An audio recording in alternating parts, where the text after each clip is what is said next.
Primeira de Crônicas, capítulo 13, do versículo 3,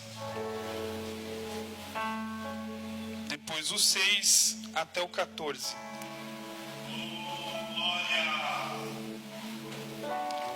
Quantos encontraram? Amém? Diz assim a palavra do Senhor: e tornemos a trazer para nós a arca do nosso Deus, porque não a buscamos nos dias de Saul. E então Davi, versículo 6, e então Davi, com todo Israel, subiu a Baala, e dali a Quiriate de Jearim, que está em Judá, para fazer subir dali a arca de Deus. O Senhor que habitava entre os querubins, sobre qual é invocado o seu nome. E levaram a arca de Deus sobre um carro novo, da casa de Abinadab. E Uzá e Aiô guiavam o carro. Davi e todo Israel alegravam-se perante Deus, com toda a sua força, em cânticos, com harpas e alaúdes, e com tamborins, e com símbolos, e com trombeta. E chegando à eira de Quidom, estendeu Uzá a mão para segurar a arca, porque os bois tropeçavam. Então se acendeu a ira do Senhor contra Uzá, e o feriu por ter estendido a mão à arca. E morreu ali perante Deus. E Davi se encheu de tristeza, de que o Senhor houvesse aberto brecha em Uzá, pelo que chamou aquele lugar Pérez Uzá até o dia de hoje. E aquele dia temeu Davi ao Senhor, dizendo: como trarei a mim a arca de Deus? Pelo que Davi não trouxe a arca para si, a cidade de Davi, porém a fez retirar à casa de Obed-edom, o geteu. Assim ficou a arca de Deus com a família de Obed-edom 3 meses em sua casa. E o Senhor abençoou a casa de Obed-edom e tudo quanto tinha. Amém? Nós estamos diante de uma passagem que com certeza marcou de uma forma muito profunda o povo de Israel. A gente vai ver que o objeto principal dessa passagem é a arca. É a arca do Senhor. É a arca do nosso Deus. Nós sabemos que no Antigo Testamento existia muitos símbolos. E a arca era mais um desses símbolos que existia dentre a nação de Israel. E o símbolo que representava a arca, nada mais, nada menos, era a presença do Senhor. A arca, ela representava a presença de Deus. A arca, ela representava o domínio do Senhor sobre o povo. E diz as Escrituras que dentro da arca haviam pelo menos 3 elementos que foi também muito significativo para o povo de Israel. Dentro desses elementos existia um vaso dentro da arca. E dentro desse vaso estava o maná. Maná esse que Deus alimentou o povo na sua peregrinação no deserto.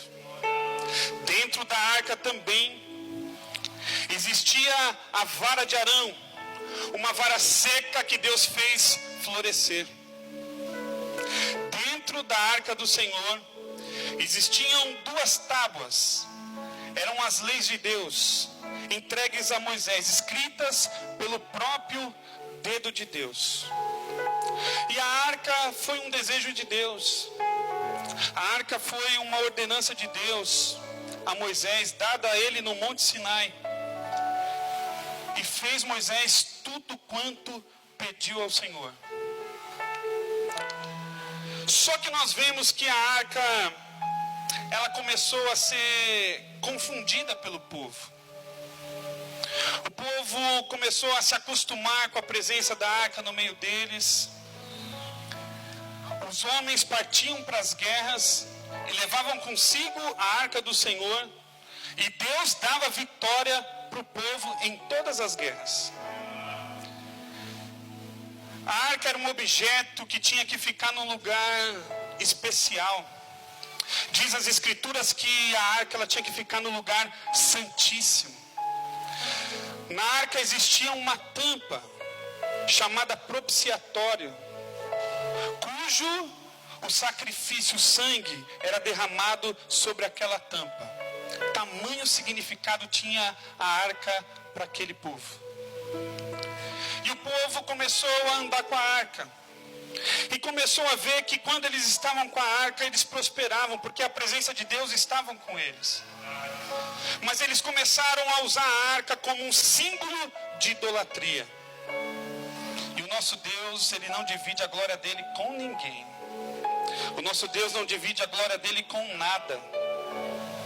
Nós percebemos que então, a partir desse momento que eles começam a confundir, Deus ele começa a querer tratar com o povo. Porque Deus ele é um pai que nos ama. E diz a Bíblia que o pai que ama, ele corrige o seu filho.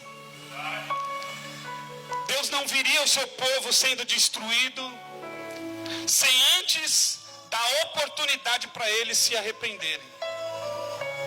Você que está aqui essa noite e ouve essa palavra que eu vos digo, entenda uma coisa dentro do teu coração. Deus jamais vai permitir que você se perca sem antes te dar uma oportunidade de ouvir a doce voz dele falar ao seu coração. Se Deus te chamou um dia, você pode ter certeza que não importa o mais escuro abismo que você esteja, a voz de Deus ela vai soar dentro desse lugar, falando ao seu coração: volta, meu filho amado, porque eu tenho um chamado na tua vida, porque eu tenho um plano com você. Querer ouvir, dar crédito a essa voz, fica a critério de você, mas que Deus ele vai falar, ele vai falar. Que Deus ele vai te chamar, ele vai te chamar. Então na arca tinha o maná, a vara e as tábuas. Quando nós pensamos no Novo Testamento, e nós já vamos voltar lá no Antigo, mas eu pensando no Novo Testamento, a gente vê que tudo que acontecia no Antigo Testamento era a sombra daquilo que viria para os nossos dias, para o Novo Testamento. Era a sombra daquilo que aconteceria no período da graça. E nós vemos que em João, no capítulo 6, Jesus está fazendo um discurso aos seus discípulos. Em um dado momento do seu discurso, ele diz assim: olha, eu sou o pão vivo que desceu do céu. Eu sou o pão vivo que desceu do céu para vos alimentar. Todo aquele que comer de mim não terá fome. Todo aquele que comer de mim não terá sede, mas terá vida eterna. Eu sou o pão vivo que desceu do céu. Ele é o maná que sustenta as nossas vidas, que nos dá força, que nos dá vigor. Ele é o pão vivo que nos dá os nutrientes para que a gente consiga caminhar diante de um mundo tão cheio de problemas e caos. Ele é o pão vivo. Ele que é o nosso alimento, Ele que é o nosso sustento. O próprio Deus desceu do céu, aleluia, para cada um de nós. Quando eu olho para a vara de Arão, eu olho para João capítulo 15, dizendo o seguinte, que Jesus dizendo também, de uma forma bem didática ao seu povo, ele falou assim: olha, vós sois as varas, e eu sou a videira. Toda vara que tiver ligada em mim, toda vara que estiver em mim, essa dará muito fruto. Porque sem mim, nada podeis fazer. Se você estiver ligado em mim, se vós estiver em mim, e as minhas palavras estiverem em vocês, vocês vão frutificar. Vocês serão abençoados, se as minhas palavras estiverem em você. Nós éramos a vara seca de Arão, que depois depois que Deus pediu para que Arão a usasse, ela floresceu. Quando eu olho as tábuas, eu lembro das leis de Deus, da justiça de Deus entregue a cada um de nós, homens. Esses 3 elementos estavam dentro da arca, aonde ali representava a presença de Deus. Voltando para o Antigo Testamento, nós vemos que o povo acostumado com aquela arca, a Bíblia vai nos contar que o povo de Israel entra num declínio espiritual muito grande. O sacerdócio na época estava corrompido. Diz a palavra que Eli estava dando mais atenção, Eli estava dando mais crédito, Eli estava dando mais importância aos seus filhos do que ao Senhor. Eli estava fazendo vistas grossas naquilo que estava acontecendo naquela época. Diz também as escrituras que Eli era pesado. E esse peso aqui é de quilo mesmo, ele estava bem gordo mesmo. Porque quando vinha o sacrifício, ele pegava a melhor parte para ele e para os seus filhos e comia bastante. Ainda bem que os sacerdotes aqui, né, estão tudo alinhado, né? Eu estou um pouquinho gordinho, mas é porque eu tomei muito corticóide quando era pequeno, tá bom? Vocês me perdoam. Irmãos, ele estava pesado. E diz a palavra de Deus que Ofni e Finéias, seus filhos, também sacerdotes da casa do Senhor, eles estavam profanando o templo. Olha que condição que o povo estava: idolatria, profanação, deixando a casa do Senhor. E diz as escrituras que o povo então, como sempre, como é a nossa vida, vai num embate, vai para uma guerra contra os filisteus. A nossa vida é sempre assim, sempre vamos estar guerreando. Acaba uma guerra aqui, passa um período, parece que acontece outra. A gente vai estar sempre em guerra. O inimigo das nossas almas não vai dar descanso para nós. E diz as escrituras então que o povo sai a guerrear, confiante. Mas no primeiro embate diz a palavra que 4.000 israelitas caem diante dos filisteus. Eles voltam atemorizados, preocupados, porque eles já estavam acostumados a ganhar. Eles não sabiam o que era perder. A presença de Deus era com eles, então tudo que eles faziam dava certo, mas nesse dia não deu certo. 4.000 homens morreram. Então eles tiveram uma brilhante ideia. Eles pediram para que o sacerdote Ofni e Finéias levassem então a arca diante da guerra. E quando a arca foi levada, eles começaram a gritar, a cantar, alçaram as suas vozes ao céu, de forma que os filisteus escutaram e ficaram preocupados, dizendo: o que está fazendo para que eles estejam tão jubilantes? O que está ocorrendo? Eles acabaram de perder 4.000 homens e eles estão cantando, fortalecidos. O que está acontecendo? E eles foram para a guerra e dessa vez foi muito pior. Diz a palavra que 30.000 israelitas morreram naquele dia. 30.000. Imagine 30.000 pais de família morrendo no campo de guerra.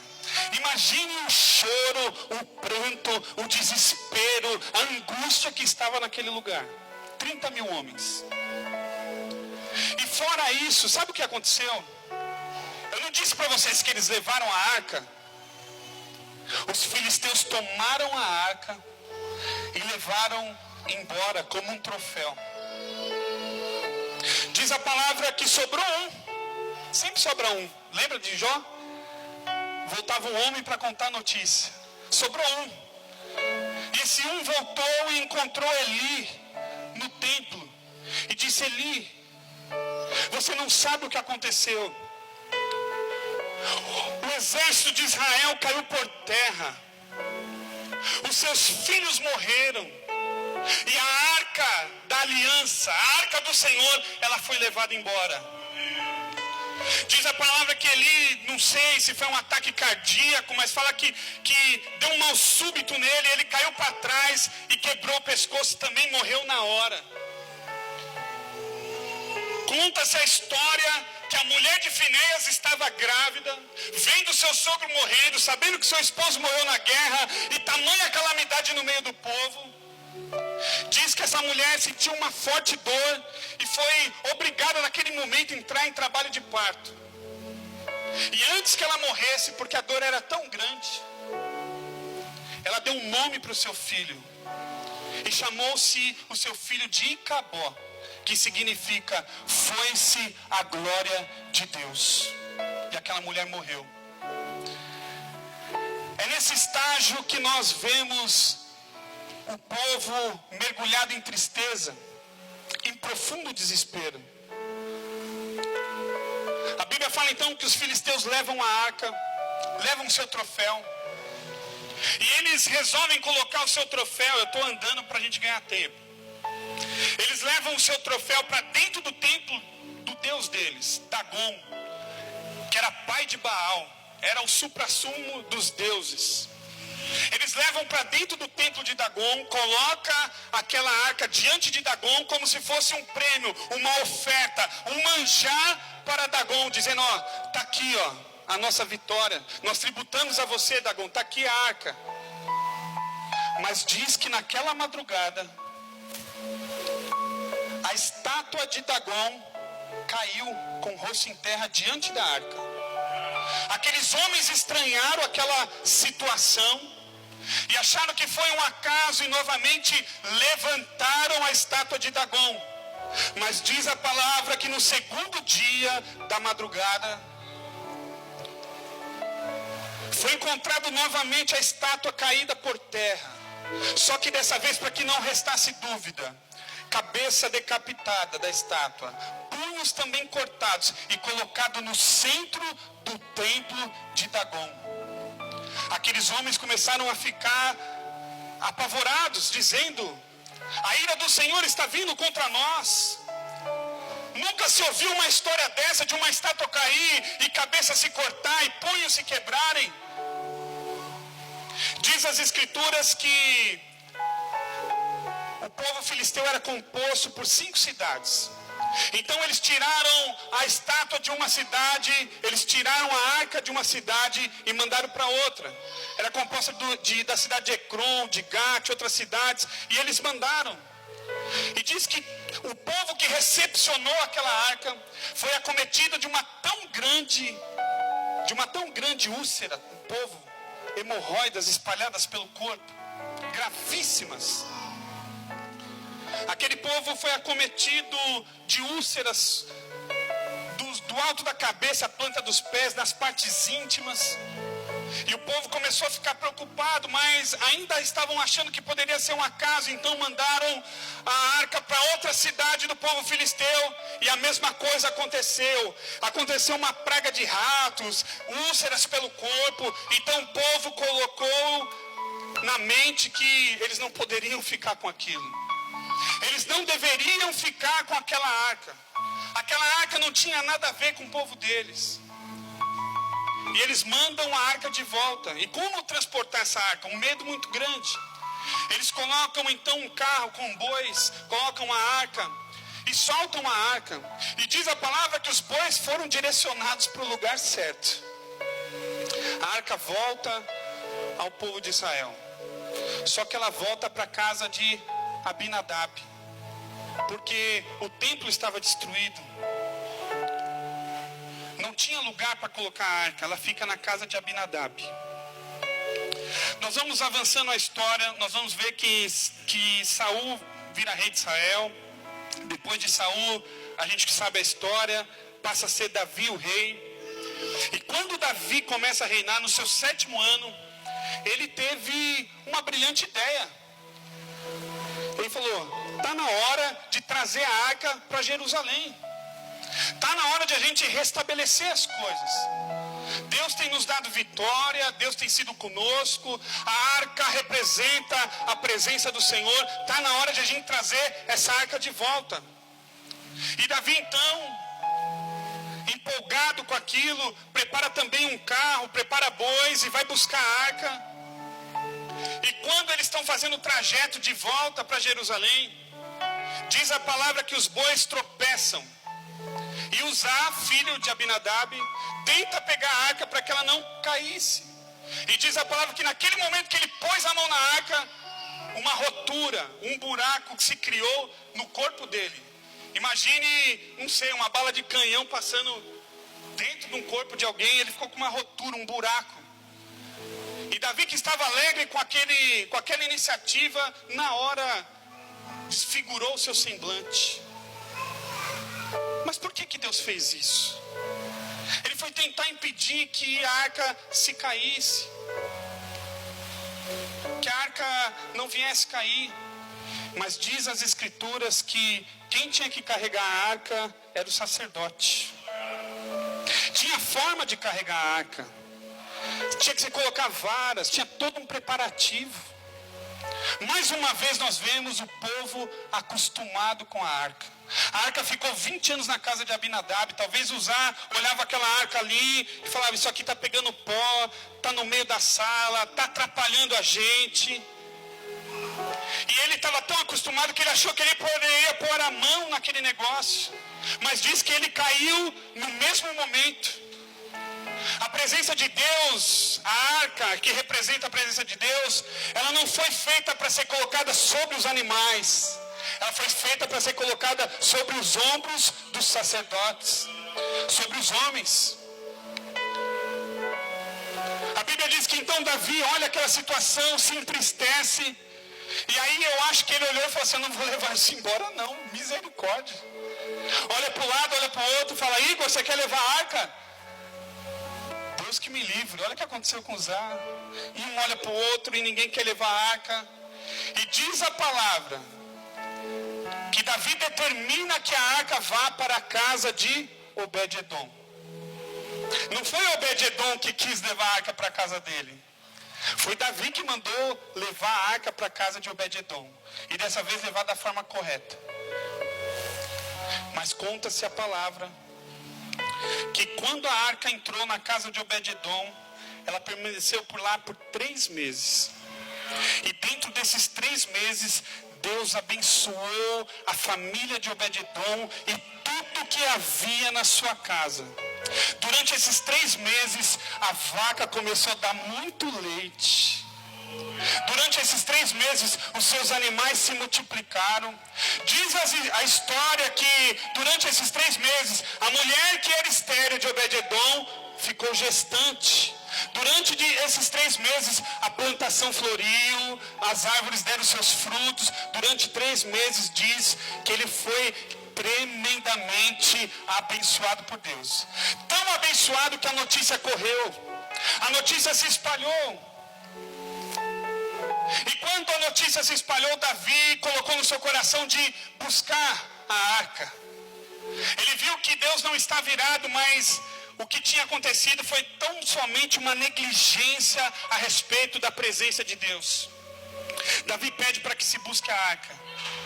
E antes de nós falarmos da ida de Davi para buscar a arca, eu quero te chamar a atenção e fazer que você pense juntamente comigo, porque isso me intrigou muito. Diz a palavra que a arca ficou 20 anos na casa de Abinadab e nada aconteceu. E ficou 3 meses na casa de Obed-edom e ele foi abençoado. Abinadab, ele representa o cristão que se acostumou com o sagrado. Abinadab representa o cristão que tanto faz e tanto fez o fato de estar aqui essa noite glorificando e adorando o nome do Senhor. Abinadab representa o cristão que quer as bênçãos de Deus, mas não quer o abençoador. Ele quer prosperar, ele quer vitória, ele quer resposta, ele quer recado, ele quer profecia, mas ele não quer compromisso com Deus, ele não quer intimidade, ele não quer relacionamento. Abinadab representa o crente morno, o crente que vem para a igreja e sai da mesma forma ou pior do que entrou, morno. Mas Obed-edom, ele vai representar o cristão que não vê a hora de cultuar o seu Deus. Que não vê a hora de servir a esse Deus de todo o seu coração. Que não vê a hora de ouvir a doce voz de Deus. Que não vê a hora de se interagir com essa presença, porque nós todos aqui estamos diante da presença de Deus, mas nem todos nós estamos interagindo com essa presença. A presença de Deus não é normal, a presença de Deus não é natural. Nós estamos servindo um Deus que Ele é vivo, que Ele passeia entre nós, que Ele age, que Ele cura, que Ele opera, que Ele restaura. Nós servimos um Deus vivo. Aleluia, louvado é o nome do Senhor. Um Deus vivo, irmão. Nós não servimos a Dagon, nós servimos um Deus vivo. Na faculdade eu estudava sobre religiões, e uma certa vez o professor diz que as religiões de matriz africana, elas usam, tambores, usam seus instrumentos, e eles não param de cantar, e eles não param de adorar, enquanto aquele Deus que eles estão invocando não desce naquele ambiente, não visita aquele ambiente. Eles não param, pode sangrar a mão, pode acontecer o que for, eles não param, enquanto aquele espírito que eles estão invocando não desce naquele ambiente. Eles não param. E eu fiquei pensando, falei, meu Deus, eles servem deuses que não vão levar eles para lugar nenhum. Eles servem a uma mentira, e nós servimos o Deus verdadeiro. Eu me envergonhei, irmãos, e eu lembrei de Jacó. Jacó, quando estava no val de Jaboque, ele lutou com o anjo do Senhor, e ele determinou algo no coração dele: eu só saio daqui quando você me abençoar. Eu não vou abrir mão de receber a tua bênção, de me envolver com você. Eu só te largo quando eu for abençoado. Será que você nessa noite, aleluia, poderia colocar no teu coração o desejo de falar assim: eu vou louvar intensamente ao Deus da minha vida, ao Deus da minha salvação, aquele que me amou primeiro, que morreu numa cruz por mim? Será que eu tenho condições de adorar esse Deus em espírito e em verdade? Aleluia. Será que eu tenho condições de adorar esse Deus, aleluia, na beleza da santidade dele? Louvado é o nome do Senhor. Diz a palavra que Davi, aleluia, ele vai buscar a arca da aliança na casa de Obed-edom, dessa vez certinho, com os sacerdotes, com as varas. E diz a palavra que quando Davi, ele vai buscar ali a arca junto com os sacerdotes, ele colocou uma roupa, uma roupa de linho. Ele tirou o manto real. Ele não foi com coroa, mas diz as escrituras que Davi, ele cantava com toda a sua força. Davi, ele dançava com todo o seu coração naquele momento. Ele adorava Deus com tudo que ele tinha. Era uma adoração de dentro para fora, irmãos. Deus, ele quer trabalhar de dentro para fora. Você está esperando alguma coisa acontecer fora, e Deus está falando: eu quero trabalhar dentro de você. Eu quero mexer dentro de você. Era de dentro para fora. Deus pegando ali Davi de dentro para fora, e Davi louvando, se alegrando. E diz a palavra que a filha de Saul, Mical, Mical, ela olha o rei ali sem seus trajes, no meio dos homens, cantando e dançando, e ela desprezou o rei no seu coração, porque ela falou: um rei não pode ter essa atitude. Um rei é uma autoridade. Mas Davi nos dá um ensinamento muito grande, que na presença de Deus não tem rei, irmãos. Ele é o rei.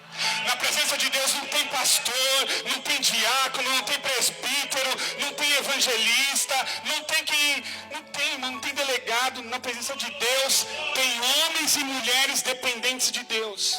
Davi tirou a sua coroa, aleluia, porque quem reina é o Senhor. E Davi dançou e se alegrou, aleluia, diante da presença de todos, dizendo o quanto o Senhor era bom, o quanto Deus era maravilhoso, aleluia. O que eu aprendo é que para a gente adorar a Deus como é devido, nós precisamos nos despir de nós mesmos. quebrar alguns protocolos.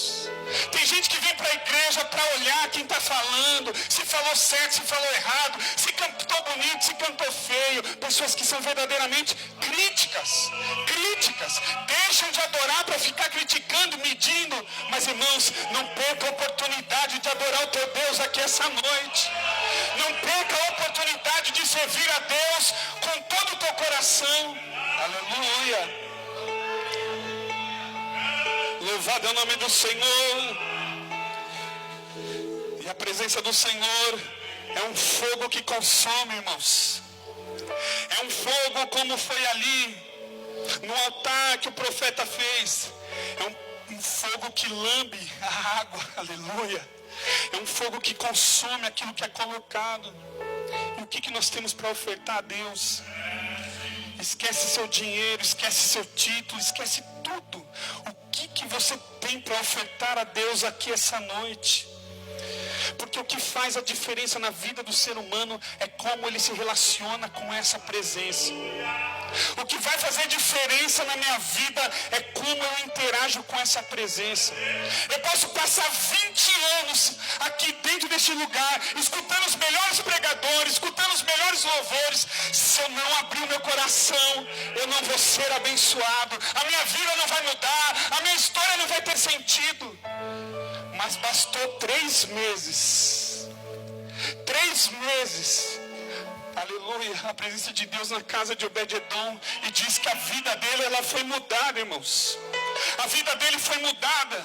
Você veio aqui essa noite, você tem no teu coração algumas questões para ser resolvidas, você vive alguns embates dentro de você, você necessita do agir de Deus. Mas você precisa se interagir com essa presença. Você precisa fazer que essa presença ela reine dentro de você. Irmãos, eu estou falando com você e eu estou todo arrepiado aqui. É coisa maravilhosa sentir a presença de Deus, aleluia.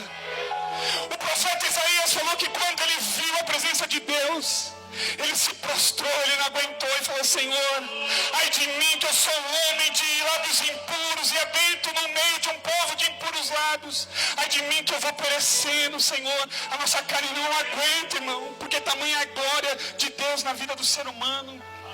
E Deus quer derramar essa presença neste lugar. Deus quer derramar essa presença na tua vida. Você que entrou dizendo para você nada muda, dia após dia a mesma coisa. O que está faltando para a tua vida é a presença de Deus. Davi fez uma pergunta: o que farei eu para trazer a presença de Deus de volta? O que faremos nós para termos a presença de Deus? Precisamos orar, irmãos. Precisamos louvar de todo o nosso coração. Precisamos tirar as máscaras, a hipocrisia, a religiosidade, aleluia, para que a gente venha viver esse novo de Deus. Deus só vai derramar o vinho novo na hora que nós tirarmos o vinho velho. Se Deus derramar um vinho novo em odre velho, diz a palavra que esse vinho vai ser desperdiçado. E Deus não trabalha com desperdício. Olha lá na multiplicação dos pães e dos peixes. Diz a palavra que sobraram 12 cestos de quê? De peixe ou de pão? Vamos lá, gente, vocês conhecem Bíblia? De pão. O pão dá para comer outro dia? Dá para comer outro dia? O pão dá. O peixe dá? Não tinha geladeira. Deus não trabalha com desperdício. E Deus quer derramar, irmãos. Mas esse odre velho, ele precisa ser trocado por um odre novo. Se coloque sobre os pés. Louvado o nome do Senhor. Vem aqui o grupo de louvor. Aleluia, louvado é o nome do Senhor. Deus está neste lugar, aleluia. Eu tenho convicção, irmão, certeza do que eu estou pregando. Eu conversava com o pastor Samuel e falei: pastor, Deus, ele não me deu uma palavra até agora. Eu acho que eu vou passar para você, aleluia. Mas quando foi ontem, Deus me visitou, irmãos, ali. No meio do estudo ali da palavra de Deus, Deus me visitou e foi me dando detalhe por detalhe do que eu tinha que falar e do que Ele queria fazer aqui neste lugar. Então, sob a autoridade do Espírito Santo de Deus que está aqui entre nós, nós vamos louvar a Deus com tudo que somos e tudo que temos. Atrairemos essa presença aqui neste lugar a nós, aos nossos corações. Porque diz no Salmo 115 que aquele que adora se torna semelhança daquele que é adorado. Aleluia. E eu quero me parecer com Jesus. E eu vou adorar o santo nome dele. Seja convertido o nosso louvor aqui essa noite. Aleluia. Como oferta de cheiro suave diante as narinas de Deus. Porque pessoas precisam aqui deixar de sofrer. Pessoas aqui precisam ter uma mudança nas suas vidas. E eu digo também de forma espiritual. Deus, Ele vai te dar um direcionamento. Mas sinta essa presença. Escute essa doce voz falar ao seu coração. E seja impactado pelo poder do Espírito Santo. Aleluia. Bendito é o nome do Senhor. Podemos louvar o nome do Senhor. Aleluia. Abra seu coração.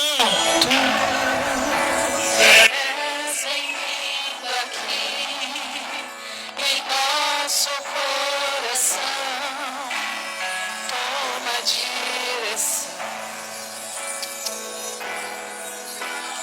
Deus, fogo consumidor, sem impedimentos vem, face a face, Senhor.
Senhor. Ajuda o Espírito, Senhor da glória. Glória a Deus.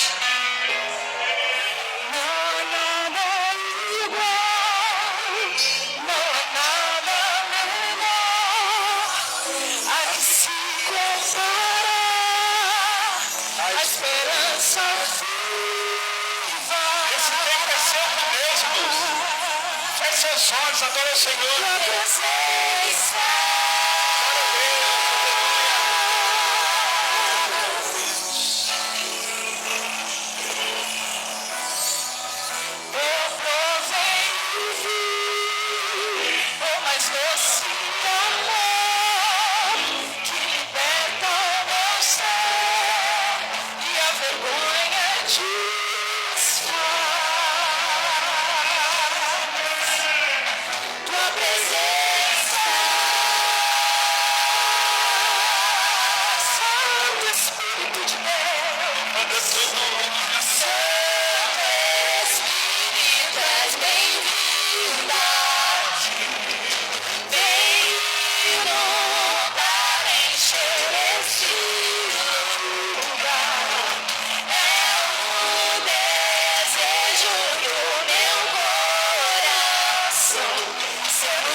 Senhor.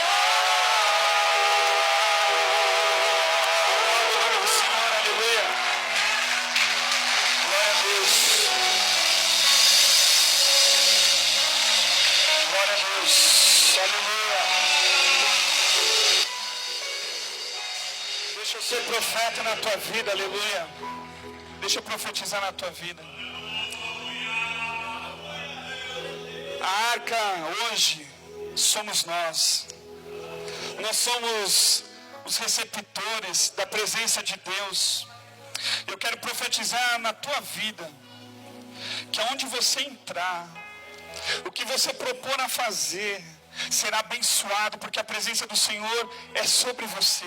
Você é a bênção do Senhor. Que tudo aquilo que você disser, aleluia, louvado é o nome do Senhor. Oh Deus maravilhoso. Que tudo aquilo que você se propor a fazer e disser, Deus irá cumprir, porque a presença dele é sobre a tua vida. 3 meses ficou a arca na casa de Obed-edom, aleluia, e ele foi abençoado. Saiamos hoje aqui com a presença de Deus, para que nós tenhamos não só um dia, uma semana abençoada, mas uma vida, aleluia, abençoada por Deus. Aplauda o Senhor, em nome de Jesus, poder se assentar. Bendito é o nome do Senhor, aleluia. Deus, tu és maravilhoso, Pai. Quando Deus falar com você, acredite na voz de Deus, viu? Aleluia. Oh, Deus curou aqui essa noite, irmãos, a depressão de muita gente, irmãos. Deus curou de enfermidades físicas, espirituais, muita gente aqui essa noite, viu? Em nome de Jesus. Que Deus abençoe a sua vida, meus irmãos. Deus seja louvado por cada um dos irmãos que aqui estão, né? Por cada visitante que nos honra com a sua presença. Vocês são muito bem-vindos aqui neste lugar. Essa casa é tão somente a casa de Deus, onde nós nos reunimos para buscar Deus em oração e falamos da palavra dele. Então, continue firme caminhando na presença do Senhor.